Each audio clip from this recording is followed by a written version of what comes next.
closed free motion foot. So I'm going to take off, to fit it on, you need to remove your ankle. So I'm going to use the multi-purpose tool to remove my ankle. Just take the screw all the way out. And with the multi-purpose tool, when you remove the screw, you will see that it's stays in the multi-purpose tool because it's magnetic. I'm going to put the foot on. So this is the open toe free motion spring foot. This bit here has to sit onto the needle clamp screw on here. So I'm going to take it around the back, bring it round, and just hook it round where the ankle was, and this will automatically sit onto the needle clamp screw. If it doesn't, it may be that it's just a little bit too high and you just need to lower it slightly.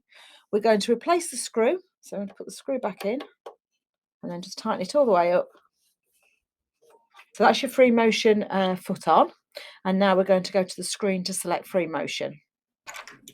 At the bottom of your screen, you will see this little icon. It's like a little squiggly icon, like a bit of spaghetti. And this is your free motion icon. So if you select the free motion icon, it will then bring up a selection on your screen.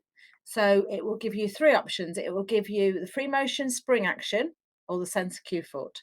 It will also give you the free motion ruler foot and the free motion floating foot. So the free motion spring action foot is the foot that I'm going to demonstrate to you today.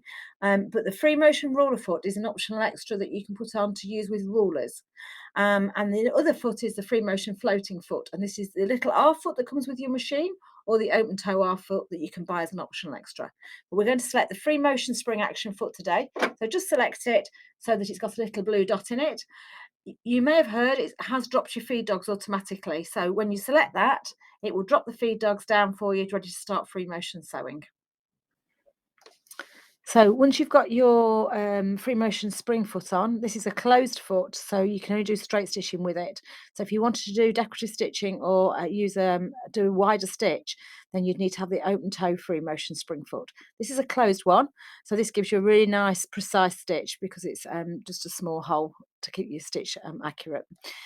You'll see now we've selected on the screen that we've dropped the feed dogs. We've selected free motion. It's dropped the feed dogs automatically for you, so they're down underneath the machine. So we're just going to have to move the fabric ourselves.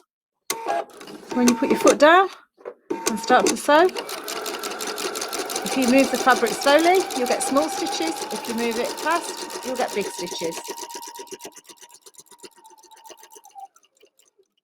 Free motion closed spring foot.